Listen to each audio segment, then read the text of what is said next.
투데이 핫경제입니다. 정부는 추석을 대비해 성수기 품목 물가를 안정적으로 관리하고 특별 교통 대책을 시행하겠다고 오늘 밝혔습니다. 중국인 관광객을 유치하기 위해서는 한국과 중국 간의 항공편을 늘리고 관련 대책은 내달 초에 발표할 계획입니다. 서울의 아파트 매수 심리가 24주 연속 개선됐지만 지역별로는 편차를 보였습니다. 오늘 한국부동산원에 따르면 8월 2주 서울 아파트의 매매 수급 지수는 88.6으로 전주의 88.5 대비해서 0.1포인트 올랐습니다. 강남 3구가 속한 동남권이 가장 많이 상승한 반면 노도강이 속한 동부권 지수는 오히려 하락했습니다. 삼성준법감시위원회가 오늘 삼성의 전국경제인연합회 전경련 복귀에 대해서 정경유착이 발생할 경우 즉시 탈퇴할 것을 조건부로 해서 재가입을 권고했습니다. 그러나 전경련의 혁신의지에 대해서는 여전히 우려를 표했습니다. 이에 따라 삼성은 물론이고 SK그룹, 현대차그룹, LG그룹 등 대기업들의 전경련 복귀 논의에 속도를 낼 것으로 보입니다. 중국의 부동산 시장 위기가 확산되는 가운데 위기의 진원지인 헝다그룹이 끝내 미국 파산보호법 제15조에 따라서 미 뉴욕 남부의 파산법원에 파산보호 신청을 했습니다. 헝다의 계열사인 테너홀딩스도 헝다와 함께 파산 신청을 했다고 월스트리트저널이 전했습니다. 지금까지 투데이 핫경제였습니다. 시청자 여러분 안녕하십니까? 경제인사이더들의 신박한 통찰과 함께하는 경제인사이트 신용환입니다. 윤석열 대통령이 캠프 데이비드에서 열리는 한미일 세 나라 정상회의에 참여하기 위해서 어제 미국으로 출국했습니다. 백악관은 이번 정상회의가 세 나라 협력의 새로운 시대를 개척할 것이라고 기대했고 우리 대통령실도 세 나라의 안보 경제 협력의 새로운 전환점이 될 것이라고 밝혔습니다. 잠시 후 경제인사이트에서는 캠프 데이비드에서 열리는 이번 한미일 정상회의의 의미 그리고 어떤 성과가 기대되는지 특히 경제적인 부분에서 어떤 성과가 기대되는지까지 분석해 보겠습니다. 본격적인 오늘의 핫 이슈 분석해 보기 전에 자세한 내용 먼저 화면으로 만나보겠습니다.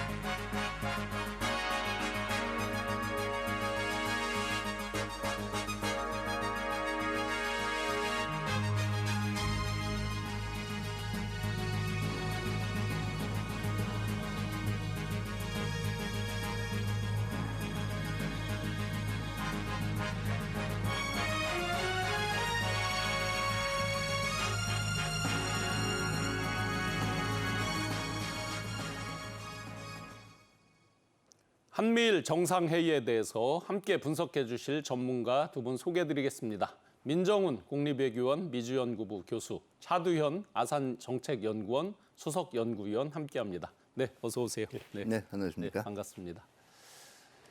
18일 미국에서 열리는 한미일 정상회의에 대해서 대통령실이 이번 정상회의는 한반도와 인도태평양 지역의 자유와 평화, 번영을 추구하는 구심점이 될 것이다.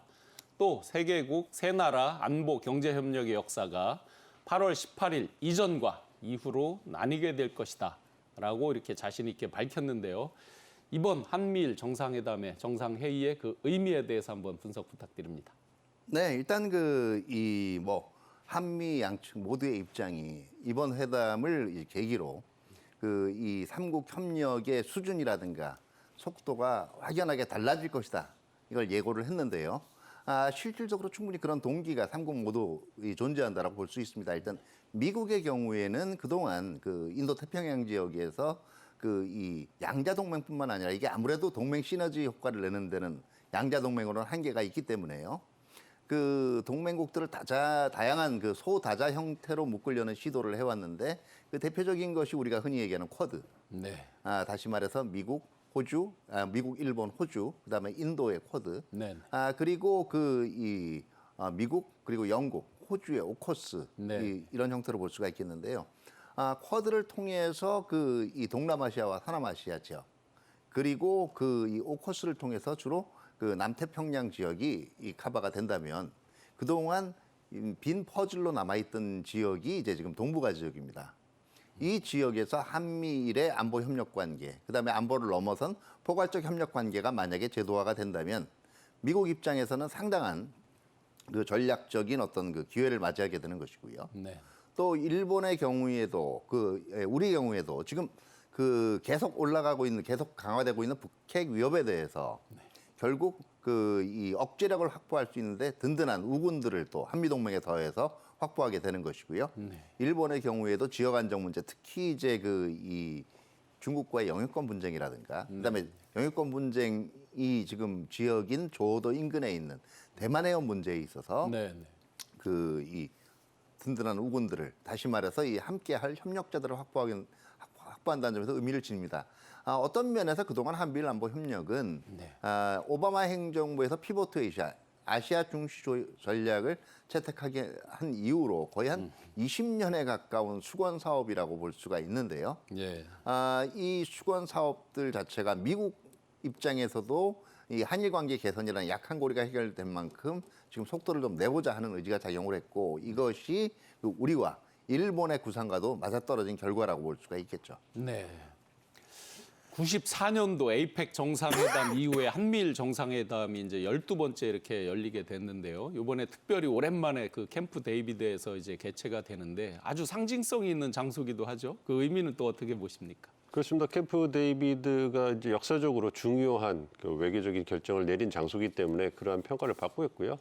사실 뭐 캠프 데이비드는 미국 대통령 공식 그 휴양지고 뭐 별장이기 때문에 사실 그 외교적인 그 상징을 갖는 거는 뭐 그렇게 장소 자체가 갖는 건 의미는 없었는데요. 아무래도 이 캠프 데이비드가 백악관에서 한 100km 정도 떨어져 있고 산맥에 있기 때문에 아무래도 이제 정상들을 모셔서 허심탄회하고 어떤 그 솔직한 어떤 그 논의를 하고 협의를 하고 협상을 하는데 굉장히 그 좋은 장소다 이렇게 화면에 생각을 이렇게 장소에 대한 저 약도까지 이렇게 자세히 이렇게 나와 있네요. 그렇습니다. 그러니까 그 오두막집이 있고요. 그걸 주변으로 해가지고 휴양 시설이 있는 그 전형적인 미국 스타일의 어떤 그 휴양지고 별장 지역인데요. 뭐 여기에 이제 그 외국 정상들을 모셔다가 중요한 역사적 결정을 외교적 결정을 했기 때문에 이제 그 명성이 이제 그 부각이 된 거고요. 그래서 잘 나와 있는 것처럼 이제 그 캠프 데이비드에서 2차 세계대전 때부터 이제 그 영국의 윈스턴 처칠 수상과 함께 2차 대전을 어떻게 종식시킬 거냐 뭐 이 부분도 논의를 했고요. 그다음에 이제 1959년 같은 경우에는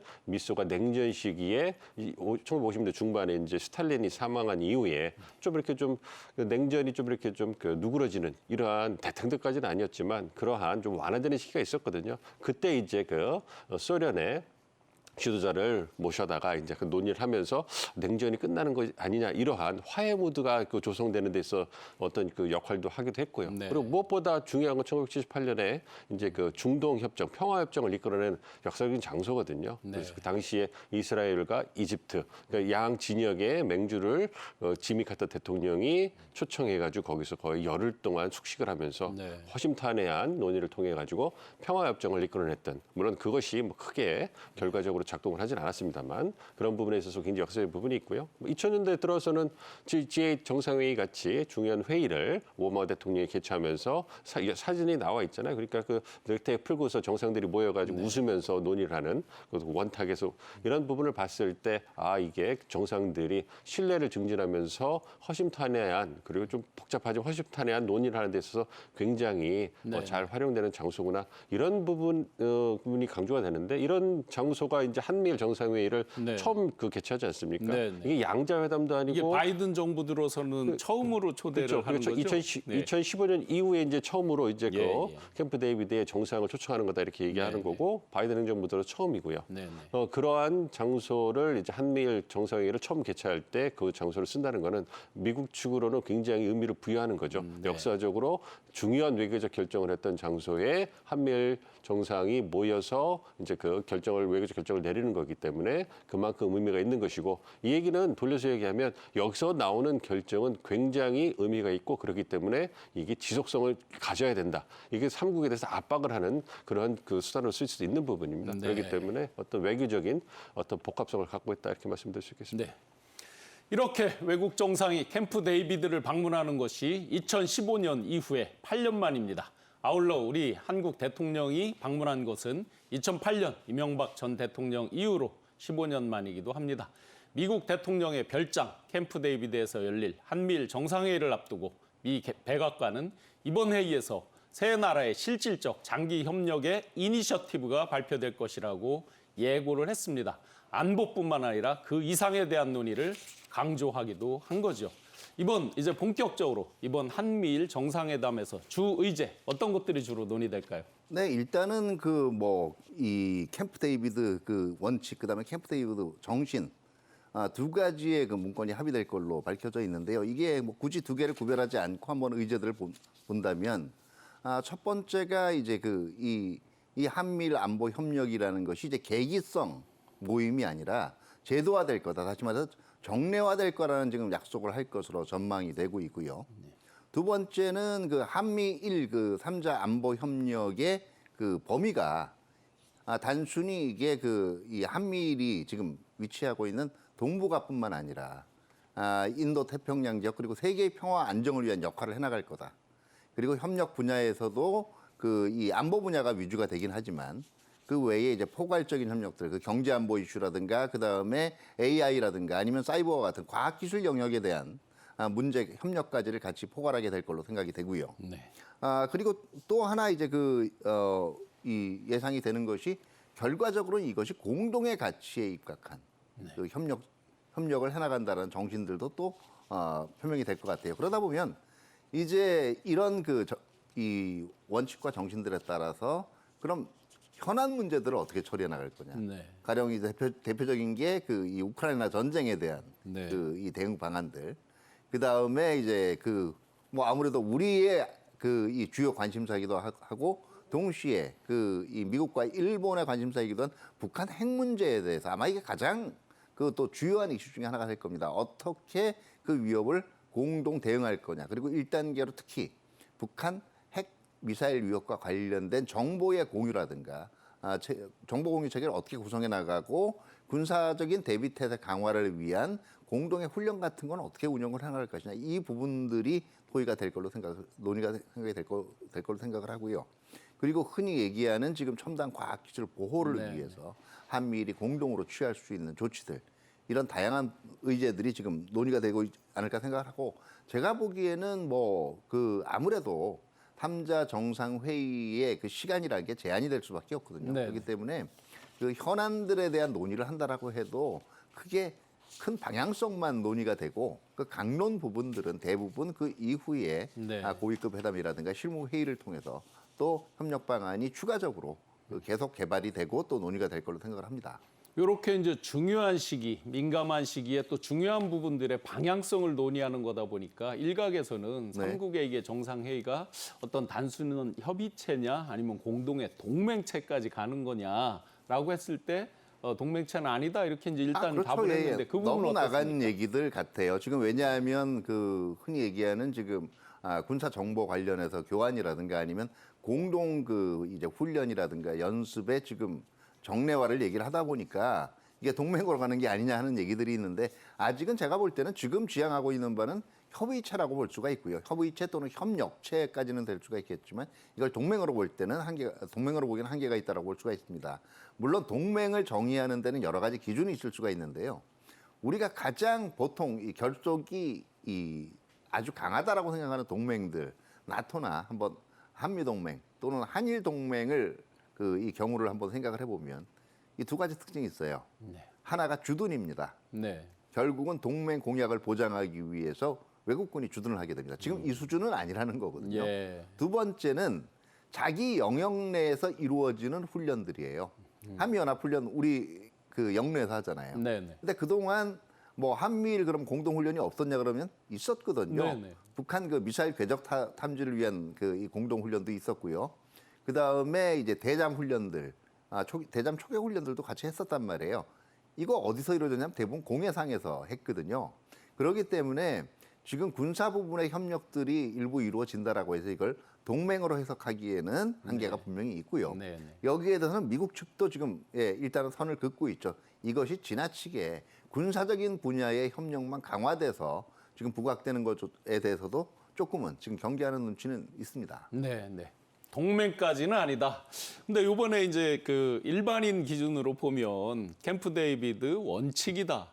캠프 데이비드 정신이다. 이런 문건을 이제 채택한다 하는데 좀 어렵거든요. 어떤 내용들이 주로 담기는 겁니까, 각각? 그러니까 캠프 데이비드 원칙하고 정신이 나왔는데요. 차 박사님 말씀해 주신 것처럼 원칙 같은 경우에는 삼국 정상회의를 정례하기 위해서 이 회의가 갖고 있는 전략적 의미라든지 전략적 배경이라든지 목표라든지 이런 부분에 대해서 이제 포괄적으로 이제 명시하는 부분이 되는 것이죠. 그러니까 보편적 가치에 기반해서 한미일 삼국이 인도태평양 지역, 한반도 안보뿐만 아니라 인도태평양 지역에서의 어떤 안보, 경제 협력을 위한 움직임을 함께 할 것이다. 그래서 이걸 통해 가지고 이제 그 인도태평양 지역의 번영과 평화, 그러니까 법에 의한 지배라든지 자유, 아니면 그러한 보편적 원칙에 기반해서 삼국 협력을 해 나갈 것이고, 그리고 목표는 뭐 이런 부분에 대해서 이제 그 요약을 하거나 이제 큰 틀에서 포괄적으로 보여주는 것이고요. 이걸 위해서 삼국 정상이 모이는 것을 정례화한다. 뭐 그런 부분에 대해서 논의를 할 거라고 생각을 하고 있고요. 그래서 이 정상회의가 갖는 의의를 갖다가 정리 요약한 것이 이제 원칙이라고 생각을 하고 있고요. 네, 네. 정신이라는 부분은 이제 그 저희가 정상회의를 하지 않습니까? 정상회의를 하면 결과물이 나오잖아요. 네, 네. 그러니까 어떠한 의제를 가지고 논의를 했고 그 결과물에서 어떠한 합의가 나왔는가 이 부분에 대해서 얘기가 나오는데 이게 정신이라고 보시면 될 것 같아요. 네, 그러니까 네. 보통의 정상회의나 정상회담 같은 경우에는 원칙이라는 것은 나오지 않고 대체로 정신이 나오는 거죠. 네, 그러니까 결과물이 나오는데 이번에는 삼국 정상회의라는 게 역사적으로 처음 만들어졌기 네. 때문에 이것이 왜 이루어질 수밖에 없었는가 이 부분에 대해서 보다 명분을 만들어주고 이제 계속 정리하기 위한 문서화 작업을 했다 이렇게 보시면 될 것 같아요. 그래서 네. 보통의 공동 그 성명이라고 할 수 있는 정신 부분에다가 네. 원칙이 추가된 것. 추가된 이유는 이제 처음으로 삼국 정상이 모이는 거기 때문에 거기에 의의를 보다 부각하고 또 정리를 위한 명문화 작업이다 이렇게 생각하시면 적절할 것 같습니다. 약간 좀 쉽게 이야기해서 총론과 강론 성격으로 이렇게 좀 이해해도 될까요? 정확히 볼수 그렇게 있겠고요. 매칭되는 것 같지는 않은데. 우리가 보통 예, 예. 그 안보 협력 관련 문건을 보면은요, 맨 앞에 네. 왜 이런 형태의 안보 협력을 하는가가 네, 그리고 왜 그리고 네. 어떤 안보 협력을 하는가가 제일 앞에 목적이 명시가 돼 있습니다. 네. 가령 뭐 그건 ARF도 마찬가지고 OSCE도 마찬가지예요. 네. 무엇을 지향한 협의체다라는 걸 얘기들을 먼저 해주거든요. 그러니까 네, 네. 왜 무엇을 담은 것들이 주로 원칙이고요. 네. 그럼 거기에 따라서 어떻게 협력해 나갈 건가, 현안들에 대한 이 부분들을 담은 것들이 정신이라고 볼 수가 있죠. 네, 네. 네, 한미일 정상회담의 의미와 주요 내용에 대해서 지금 살펴보고 있습니다. 이렇게 이제 한미일 세 나라가 강하게 협의를 하고 움직이다 보니까 이 움직임에 대해서 중국과 북한의 견제도 심상치 않은 상황입니다. 외교적으로든 경제적으로든 중국의 반응을 우리 입장에서는 신경 쓰지 않을 수 없는 상황인데요. 중국과의 관계 등 앞으로 우리가 어떤 입장을 취해야 되고 어떤 노력을 기울여야 되고 그렇게 해야 되는지에 대해서 준비한 화면 보시고 계속해서 이어나가겠습니다.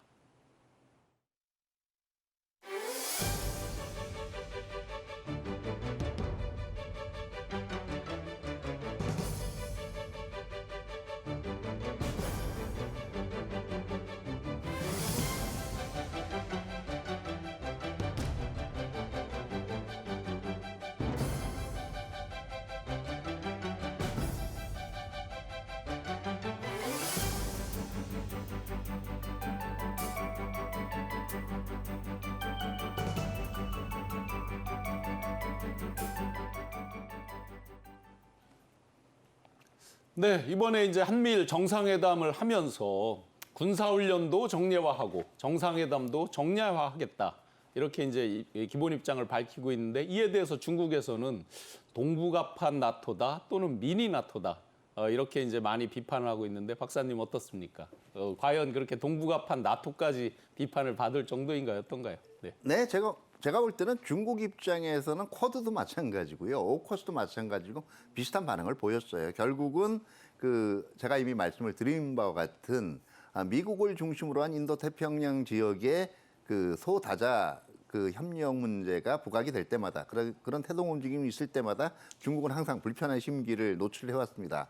더더구나 이게 지금 동북아에서 지리적으로 동북아에서 인접해 있는 우리와 일본, 네. 그리고 기능적 행위자라고 볼 수 있는 미국, 이렇게 3개국이 협력을 한다라는 거에 대해서 중국은 당연히 이걸 자기를 중국 포위망이라고 기존의 논리를 생각을 하면 들고 나올 거예요. 그런데 어떻게 보면 지금 미중 전략 경쟁이라는 것들이 워낙 격화되고 있는 입장이기 때문에 중국 입장에서는 또 이 방향성을 자기들이 어떻게 뭐라고 얘기를 한다라고 바꿀 수는 없다는 걸 알 겁니다. 다만 이 방향성의 속도를 그리고 수준을 조정한다는 의미에서 사실은 이것이 이 한미일 각각에 대한 메시지라고 볼 수가 있죠. 이게 너무 나한테 이 적대적으로 비추어지면 나도 저항할 수밖에 없다. 거기에 대한 대응을 할 수밖에 없다는 메시지를 지금 각각 던지고 있다라고 볼 수가 있습니다. 네. 군사 훈련 그리고 정상회담을 정례화하겠다. 이것의 실질적인 의미, 내용은 어떨까요?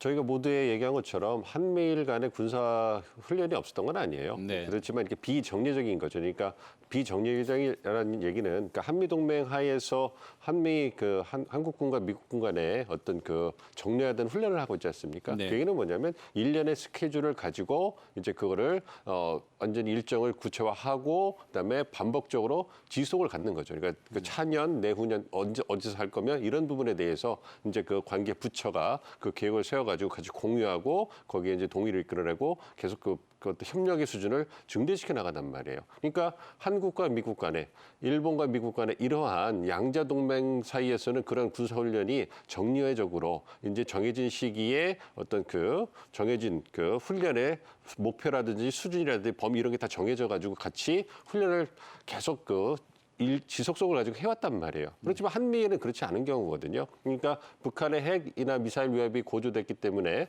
대잠훈련이라든지 미사일 어떤 정보 공유 어떤 그런 시스템 같이 운영한다는 이런 부분의 논의도 있었지만 그것이 이제 주기적으로 그다음에 계속 연속을 가지고 지속된 부분이 없었기 때문에 아무래도 삼국이 함께 어떤 그런 훈련을 하고 북한의 위협에 대응하는 데 있어서는 대응의 수준이 떨어질 수밖에 없겠죠. 양자에 비해서. 이제 이 부분을 이제 강화하겠다는 겁니다. 네. 그래서 그렇기 때문에 사실 이게 한미일의 협력을 하는 거기 때문에 양자 간에 하는 것보다 훨씬 더 시간이 오래 걸리고 네. 의견을 조율하는데 많은 노력이 필요할 겁니다. 네. 그러한 토대를 만드는 것이기 때문에 이제 향후에는 이제 한미일 삼국이 어느 시기에 어떠한 훈련을 어떠한 군이 중심이 돼서 할 것이다 이런 부분이 탁탁 스케줄이 나오게 되는 것이죠. 그렇기 때문에 이제 북한이라든지 중국 쪽에서 이제 강하게 반발을 하는 그러한 명분이 되는 겁니다. 지금 말씀하셨듯이 이제 한미일이 이렇게 강하게 공조를 하다 보니까 또 반대적으로 지금 중국의 비판도 있지만 북중러가 이제 또 강하게 어떤 결속을 하면서 동북아의 위기감이 또 생기는 거 아니냐 이런 우려도 있는데요. 이런 부분은 어떻습니까? 그거는 합리적인 우려고요. 향후에도 그러한 진영 대결의 어떤 수준은 계속 깊어질 거다, 높아질 거다 이렇게 좀 생각을 하고 있습니다. 이제 한미일 협력이 중대되는데 가장 중심에는 미국이 있고요. 미국이 중국과의 전략적 경쟁에 있어서 상대적 우위를 계속 지키기 위해서 동맹과 파트너들을 결집해서 그 움직임을 확대해 나가고 있고 이에 대응해서 중국이 얼마 되진 않지만 자기들의 친구들을 갖다 끌어들이는 움직임을 보이고 있기 때문에 그 중심에 이제 북중러가 있는 것이고요. 러시아 입장에서도 우크라이나 전쟁에서 굉장히 고전하고 있지 않습니까? 그렇기 때문에 군사적 측면이라든지 경제 측면에서 중국과의 협력이 굉장히 중요하고 북한과의 협력이 중요하단 말이에요. 그리고 북한의 입장에서도 이제 2019년 하노이 정상회담 이후에 아무래도 최고 지도자의 권위가 손상이 됐고 그렇기 때문에 문을 걸어 잠그고 이제 자력갱생과 어떤 자유적 국방력 강화를 통해 가지고 사회 통제하고 있단 말이에요. 그렇기 때문에 그 뒷배를 중국과 러시아의 경제적 군사적 지원이 절실하고요. 그러니까 이 삼국의 이해관계가 맞아떨어지기 때문에 과거에는 보지 못했던 중국과 러시아의 굉장히 협력 수준이 높아지는 상황. 그리고 중국과 러시아를 활용해가지고 북한이 자신의 어떤 그 생존을 도모해가는 상황. 이게 펼쳐지고 있기 때문에 한미일 협력이 강화될수록 북중러가 함께 대응하는 수준이 높아지는 이것은 어쩔 수 없는 그러한 분위기라고 생각하고 있습니다. 네. 그렇기 때문에 향후에도 이제 한미일 협력의 수준이 계속 강화될 거라고 생각을 하기 때문에 그에 대응하는 북중러의 어떤 그 대응의 수위도 높아질 것이고 그렇기 때문에 한동안 어떤 진영 대결까지는 아니겠지만 이러한 어떤 두 그룹 간의 어떤 그 소다자 간의 어떤 그러한 경쟁의 분위기는 지속될 거다 이렇게 예상하고 있습니다. 네. 한미일 정상회담 그리고 강한 공조에 따라서 그 북중러의 움직임 그리고 앞으로 예견되는 부분까지도 같이 지금 분석해 보고 있습니다. 한미일 군사훈련의 정례와 북한 미사일의 관련 정보 공조 등 안보 군사적 차원 그동안 많이 논의된 안보 군사적 차원뿐만 아니라 인공지능 AI 분야, 사이버, 경제안보 등 비군사 문제까지 이제 다각도로 다루는 다양한 세 나라 간의 협의체 창설도 다뤄질 전망이라고 하는데요. 이 세 나라의 협의체 창설 이런 부분들 구체적으로 어떻게 만들어지고 어떻게 운영될까요? 네, 일단 그 협의체라고 얘기하면 가장 우리가 먼저 생각해 볼 수 있는 건 이제 삼국 정상회담이 계기성이 아니라 앞으로 계속 정례화된다라는 얘기예요. 네. 이게 정례화가 되게 되면 어떤 의미가 있냐면요. 일반적으로 다자안보 협의체에서 이제 상설 사무국이 있는 경우가 있고요. 그 다음에 그렇지는 않지만 계속적으로 그 업무를 관련해서 각국의 관련 부처가 돌아가는 경우가 있습니다. 흔히 지금 조금 전에 말씀하신 나토 같은 경우에는 아예 그 북대서양 이사회 그리고 사무총장을 비롯한 상설 사무국이 있는 경우고요.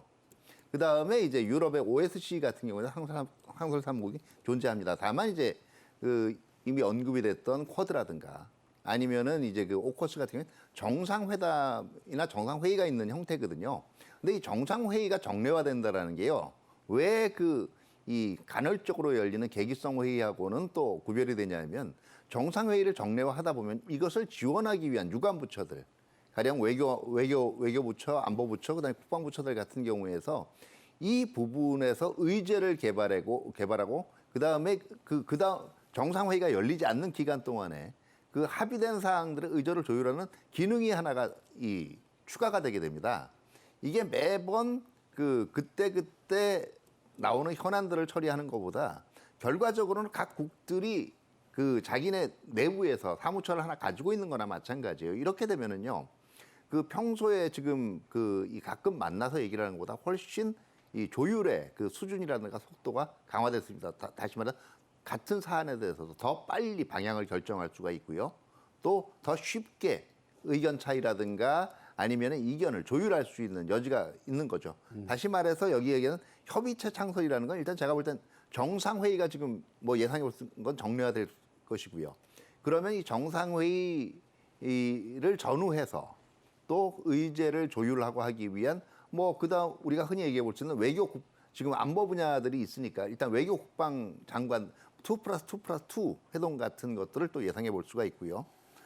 경우에 따른 지금 경제안보나 과학기술 협력이 나왔기 때문에 그때 가장 이제 앞으로 계속 되다 보면 이번엔 좀 포괄적으로 협력을 이렇게 하겠다라고 얘기하지만 여러 가지 이슈 중에 특히 중점을 두는 그해 아니면 그 시기의 이슈들이 생겨날 거예요. 네. 그 이슈들에 대한 유관 부처들이 참가를 해나가는 이런 형태의 협의체가 만들어지지 않을까 그렇게 지금 기대를 해봅니다. 네.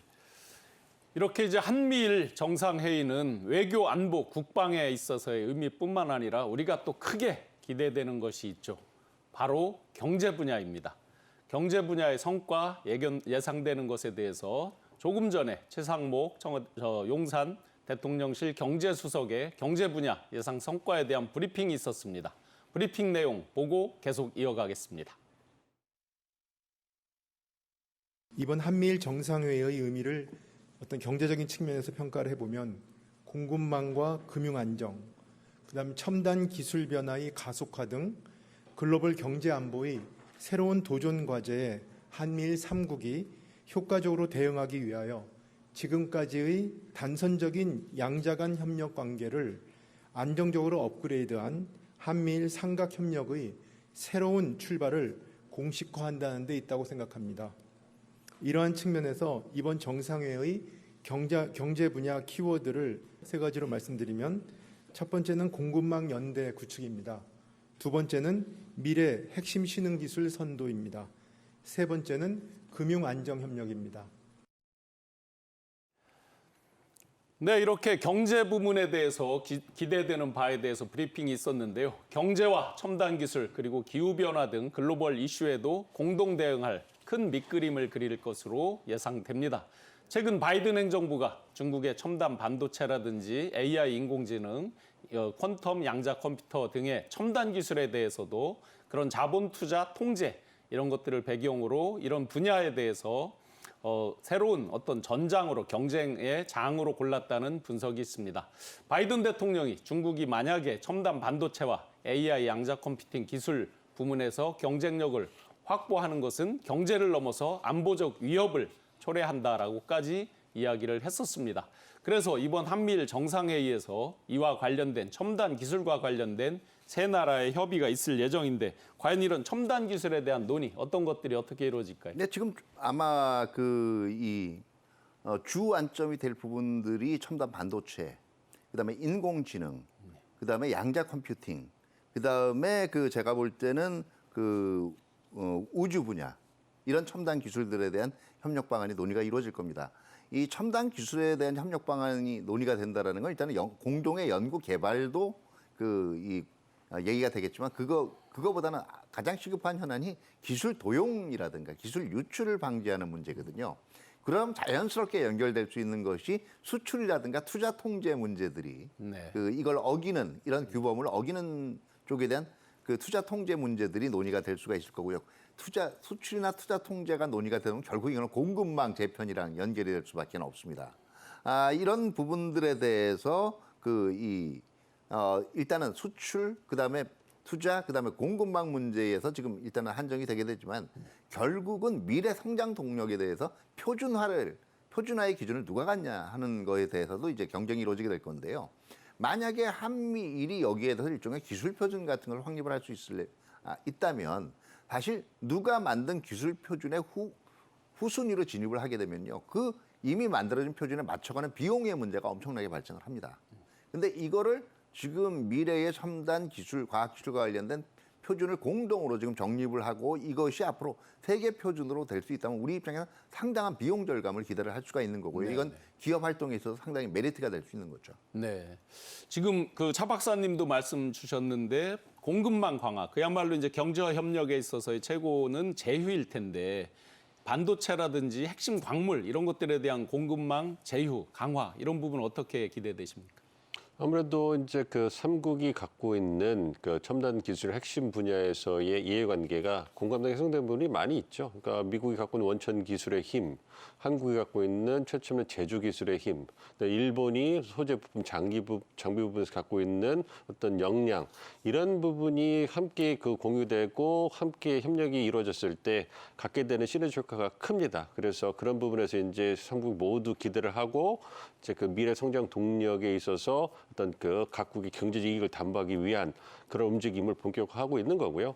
사실 미국 입장에서 보면 이 반도체라든지 핵심 분야에서의 첨단 기술 분야에서의 동아시아 의존도가 너무 크기 때문에 바이든 행정부에서 이거를 분산시키고 싶어 합니다. 그래서 출범 초기에 어떤 연구, 보고서 검토를 통해 가지고 동아시아, 한국, 일본, 대만, 특히 중국의 의존도가 너무 크기 때문에 코로나19를 겪으면서 공급망이 한국과에 집중됐을 때 실제로 우리의 실생활 이런 피해를 주실 수 있구나 경험을 했기 때문에 이게 더 본격화되는 부분이 있고요. 그러한 부분이 이제 어떤 디리스킹이라는 위험을 갖다 탈위험화를 통해 가지고 이제 미래 성장 동력인 첨단 기술과 핵심 분야로 이제 집중이 되고 있는 부분이거든요.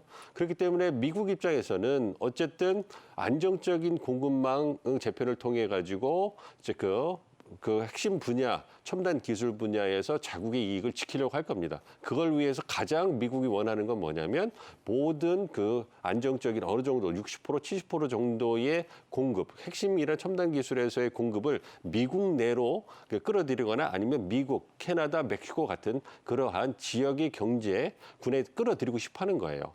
근데 그것이 시간이 걸리고 이게 굉장히 확보하기 어려우니까 단기적으로 이제 신뢰할 수 있는 한국이나 일본, 대만 같은 파트너들과 함께 이거를 갖다가 보완해 나간다는 거거든요. 그러니까 궁극적으로는 이제 미국 내로 생산 시설을 다 돌리는 어느 정도 신뢰할 수 있는 수준까지 돌리는 그런 작업을 중장적으로 해 나갈 거고요. 그러한 과정에서 이제 말씀드린 것처럼 보완적으로 신뢰할 수 있는 동맹들과 파트너 국가들과 이제 안정적인 공방 재편을 해 나가고 있는 부분이거든요. 그런 부분이 있기 때문에 한국도 그걸 잘 알고 있고 그래서 지금은 단기적으로 미국과 일본과 협력을 통해 가지고 한국의 어떤 미래성 동력의 그 원천을 확보를 하면서 계속적으로 이제 미국이나 일본 다른 어떤 그러한 주요 행위자들에게 한국이 매력을 갖고 있는 지속적으로 협력할 수 있는 매력을 갖고 있는 그런 파트너다라는 것을 보여주기 위해서 노력을 해야 될 거고 그걸 위해서는 미국 주도의 그런 공급망 재편 노력, 그다음에 원천 기술을 갖다 공유하고 발전시키는 그 그룹에 반드시 들어가야 되는 겁니다. 그런 부분이 있기 때문에 이제 한국이 적극적으로 경제 분야, 첨단 기술 분야에서는 참여를 하고 있는 부분이거든요. 그런데 그러한 노력이 이제 본격화되는 거고 이러한 이해관계가 일본도 예외는 없을 겁니다. 미국도 마찬가지고 그래서 삼국이 다 이런 부분에서는 안보 분야와는 또 보다 다르게 훨씬 더 그 응집력이 강할 수가 있거든요. 물론 강론에 들어가서는 어떤 그 잡음이나 어떤 이견이 나올 수는 있습니다만 큰 틀에서 협력을 해야 되는 필요성에 대해서는 삼국 모두 공유하고 있기 때문에 그러한 부분에서 실질적인 성과를 안보 부분보다는 훨씬 더 경제 부분에서 더 도출하기는 더 수월하지 않을까 이렇게 예상하고 있습니다. 네, 지금 민 교수님 이제 디리스킹도 말씀을 해주셨는데 이제 미국이 대중국과 일대 이제 특히 반도체 분야 이런 곳에서 이제 아주 전선을 극명하게 하고 있는데 우리나라 입장에서 우리 이익을 극대화하기 위해서 과연 이 공동체 속에서 어느 정도 어떤 전략을 취하는 게 좋을까요? 네, 일단 전체 방향성에 대해서는 공감을 하면서도 강론 부분에 대해서는 우리 주장을 분명히 할 수가 있어야 됩니다. 지금 여러 가지 말씀을 궁극적으로 지금 미국이 바라는 건요. 미래의 성장 동력과 관련된 각종 산업들은 미국 내에 투자나 고용을 위주로 이 운영을 해나가겠다는 전략이거든요. 사실 이게 일본이나 한국 같은 경우 그 중간을 거쳐가는 과정으로 지금 생각을 하고 있는 겁니다. 근데 거꾸로 이렇게 되면 우리 입장에서는 또 부가가치가 높은 이제 이 미래 첨단 기술과학 쪽에서는 미국 쪽에 주로 생산을 집중해야 되고 우리 같은 경우는 상대적으로 부가가치가 낮은 산업들을 많이 육성하게 될 수, 뭐 최의 경우는 이런 경우도 생각을 해야 되기 때문에 결국은 그러다 보면 실적으로 입법이 되고 있는 게 미국의 반도체법이라든가 아니면 IRA 같은 경우에서 그 국내 기업들의 우려가 여전하지 않습니까? 그러면 우리는 거꾸로 활용할 수 있는 게 바로 캠프 데이비스 정신이나 원칙과 같은 거예요. 가치와 우리가 이 이념을 공유하고 있는 국가들에서는 공동의 파이를 늘려가는 게 굉장히 중요하다라는 얘기를 해야 되고요. 그렇기 때문에 결국 어떻게 보면 미국은 지금 전체 중에서 미국 본토의 고용만을 중요시하고 있지만 동맹국들의 특히 이 한미일 협력에 들어가 있는 동맹국들의 고용이라든가 성장 문제도 매우 중요하다라는 논리를 얘기를 하게 되면 사실은 미국 입장에서도 이거는 뭐라고 반박하기가 굉장히 힘들어요. 그러니까 공감대를 최대한 늘려가는 가운데서 그 공감대 속에서 역으로 우리의 관심사를 이제는 설득해 나갈 수 있는 그런 운영의 묘가 필요하다고 봅니다. 미중의 경제 전쟁이 더욱 격화돼 가면서 미국은 2040년까지 AI 기반의 자율형 무인 전투 체계를 구축하는 것을 목표로 기술 개발을 추진 중이라고 합니다. 중국도 AI 양자 기술을 토대로 2049년까지 미국의 군사력과 어깨를 나란히 하겠다라는 목표로 AI 프로젝트를 진행 중이라고 합니다. 그러다 보니까 이제 미국이 이 동맹국들에게 어떤 동참을 더 푸시를 한다든지 이런 현상들도 생길 것 같은데 어떻습니까? 그렇습니다. 그러한 경향성이 있고요. 그다음에 미국은 계속 요구를 하겠죠. 그렇지만 이제 저희가 오늘 논의하는 것처럼 우리도 우리에게 지켜야 될 그 경제적 이익이라든지 전략적 이익이 있기 때문에 강론 부분에 들어가서 우리가 받아들일 수 있는 것, 받아들일 수 없는 것, 받아들여서 안 되는 부분에 대한 분명한 이제 구분이 있어야 되겠죠. 그걸 위해서 이제 한미 간에 협의를 하는 거고요. 아무리 동맹이고 친구 사이라 하더라도 이런 경제적 이익이라든지 이해관계가 다르기 때문에 그러한 부분에 대해서는 정말로 치열하게 논의를 합니다. 논쟁을 하고 협의를 통해 가지고 절충점을 찾아가는 부분이 있거든요. 그런 부분을 본다면 향후에도 그러한 부분에 대해서는 계속 한미일 간에 논의를 할 거고요. 일본도 미국과의 관계에서 마찬가지로 자국의 경제적 이익이 아니라 전략적 이익이 그 부분이 이제 그 침해가 된다면 미국한테 얘기를 하거든요. 이 부분은 우리가 받아들이기 어렵다. 조율이 돼야 된다. 그래서 이제 인플레이션 감축법 같은 부분에 있어 가지고 우리 기업의 피해를 갖다 최소화하기 위해서 한미 간에도 지속적으로 논의를 하고 계속 유예 방안들이 나오잖아요. 그러니까 그러한 노력, 그런 논의들은 불가피할 거고요. 그러니까 이번에 한미일 정상회의를 통해 가지고 경제 분야에서도 어떤 협의체가 만들어질 것이다. 그러니까 지금 현재 제2차 그 한미일 경제 안보 대화가 최근에 이루어졌거든요. 그러니까 그런 걸 통해 가지고 정리화 시켜 나간다면 이제 그러한 공론회장을 통해 가지고 지속적으로 한미일의 입장을 조율하고 그리고 어떤 우리 기업이라든지 우리 경제 이익이 침해되는 부분이 있으면 그 부분에 대해서 경보 시스템 아니면은 서로가 논의할 수 있는 핫라인이라고 할 수 있겠죠. 그러니까 직접적으로 담당하는 카운터파트들끼리 수시로 통화할 수 있는 연결할 수 있는 그러한 채널을 만들어가지고 지속 논의를 한다면 그러한 간극을 좀 좁혀나가면서 우리의 이익을 지켜나갈 수 있을 거라고 예상하는데 굉장히 치열할 겁니다. 네. 한미일 정상회의에 이어서 여러 가지 이제 중국, 대중국 경제전쟁까지 광범위하게 중국과 펼쳐지는 그런 부분에 대한 우려까지를 종합적으로 한번 점검을 해봤습니다. 한미일 정상회의에 이어서 우리가 또 기대되는 분야가 있죠. 국방, 방산 이런 분야가 많이 기대가 될 텐데 별도로 열리는 한미 정상회담에서 주한미군의 무기체계 그 정비를 우리나라 방위산업체에서 하는 게 어떻냐. 우리나라 방위산업체에서 주한미군, 우리 한국에 들어와 있는 주한미군의 무기 운용 체계를 국내에서 정비할 수 있도록 해보면 좋겠다. 그런 효율적인 집행이 되겠다. 이런 이제 내용들이 논의가 많이 되고 있는데 어떤 내용입니까? 네, 지금 주한미군 같은 경우에 여러 가지 무기 체계나 장비를 운용을 하고 있습니다. 당장 이제 항공기만 해도 한 200여 대가 되고요. 그 다음에 이제 전차라든가 장갑차 같은 것도 한 200여 대. 그 다음에 이제 이 자주포 계열도 한 50여 대가 지금 운용이 되고 있는데요. 기존에는 이걸 전부 미국 본토로 보내서 수리를 맡기거나 아니면은 초청 계약 형식으로 미국 업체들을 불러서 이제 창정비를 하거나 하는 형태를 취해. 아무래도 이게 미국 현지로 직접 보내거나 무기 체계를 아니면 초청 계약을 하는 형식으로는 비용이 더 나올 수밖에 없습니다. 이걸 국내 이제 방산업체들이 맡게 됐을 경우에는 사실 그만큼 우리 기업들의 그 활성화 이익도 있게 되는 거고요. 또 그만큼 또 기술 발전이라는 것도 정비 기술 발전이라는 것도 기대를 할 수가 있고요. 또 하나 이게 대부분 이런 비용들이 방위비 분담금에서 지금 지불이 되거든요. 네네. 근데 우리 방산업체들이 이걸 이 정비를 맡아가지고 하게 되면 이 사용의 투명성 자체가 확 올라가게 되는 거예요. 그렇기 때문에 그동안 방위비 분담 사용 내역과 관련된 국내적인 논란이나 이런 것들도 상당 부분 불식될 수 있는 소지가 있다라고 봐야죠.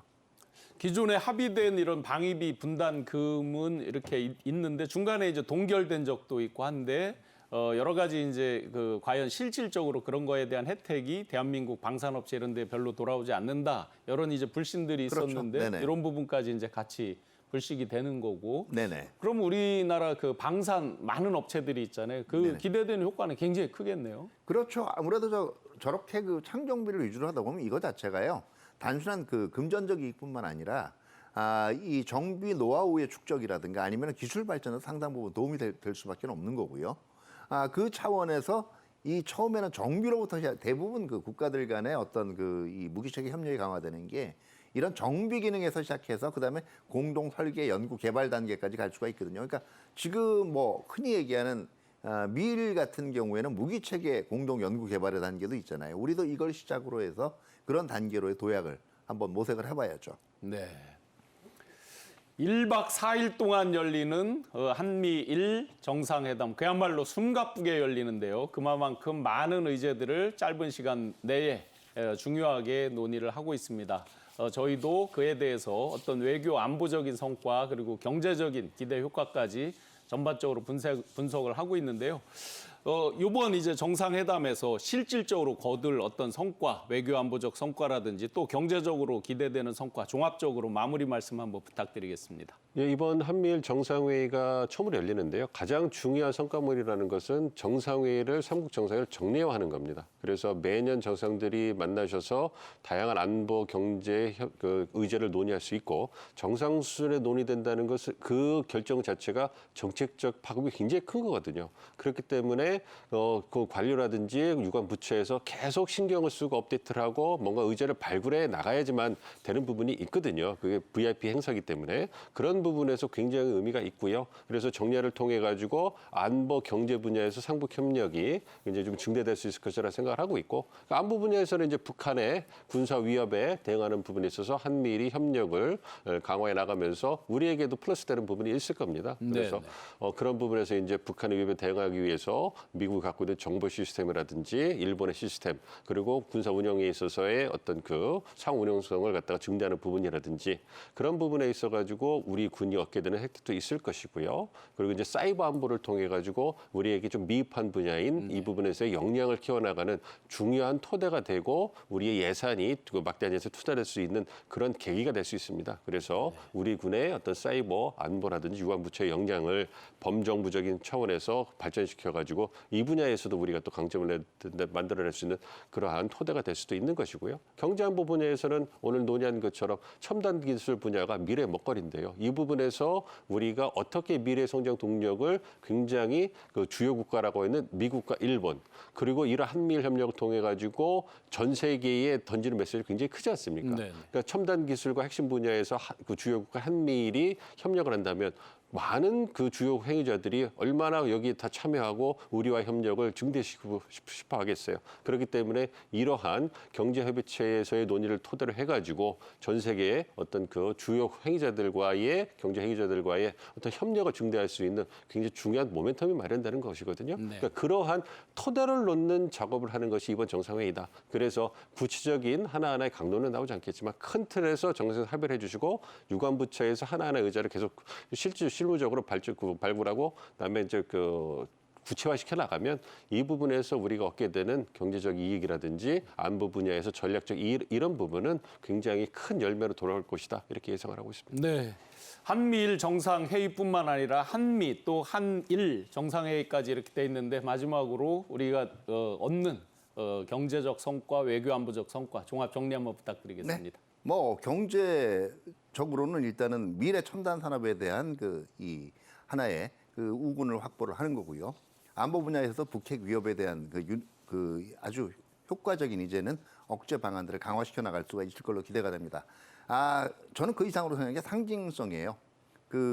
이 지난 8월 15일 날 있었던 대통령 경축사를 한번 되돌아보면요.